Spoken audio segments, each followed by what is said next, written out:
में सबसे पहले चलेंगे कनाडा, जहां अंसारुल्लाह वेस्टर्न रीजन ने अपना इज्तिमा मुनक़िद किया। मजलिस अंसारुल्लाह कनाडा वेस्टर्न रीजन का सालाना रीजनल इज्तिमा 12 जून को वैंकूवर में मुनक़िद हुआ। वैंकूवर मस्जिद बैतुल इस्लाम टोरंटो से तकरीबन 4,500 किलोमीटर मगरब में कनाडा के बिल्कुल मगरबी किनारे पर वाक़या है। तकरीब का आगाज़ तिलावत कुरान करीम से हुआ, जिसके बाद अहद अंसार दोहराया गया और फिर नज़्म पेश की गई। मोहतरम नायब सदर साहब मजलिस अंसारुल्लाह कनाडा सैयद तारिक अहमद शाह साहब ने इफ्तिताही खिताब फरमाया।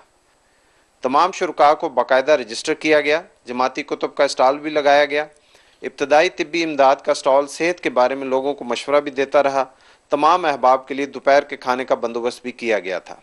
इल्मी मुकाबला जात में तिलावत कुरान करीम, नज़्म और तकरीरी मुकाबला जात भी शामिल थे। इसके बाद म्यूज़िकल चेयर के मुकाबले हुए। जिस्मानी मुकाबला जात में पानी वाला गुब्बारा फेंकना, वॉलीबॉल, आहिस्ता साइकिल चलाना और आहनी गोला फेंकना शामिल थे। आखिरी इजलास में इनामात तकसीम किए गए। इज्तिमाई दुआ के साथ तकरीब का अख्ताम हुआ। MTA इंटरनेशनल जमात न्यूज़, मस्जिद बैतुल इस्लाम, टोरंटो, कनाडा।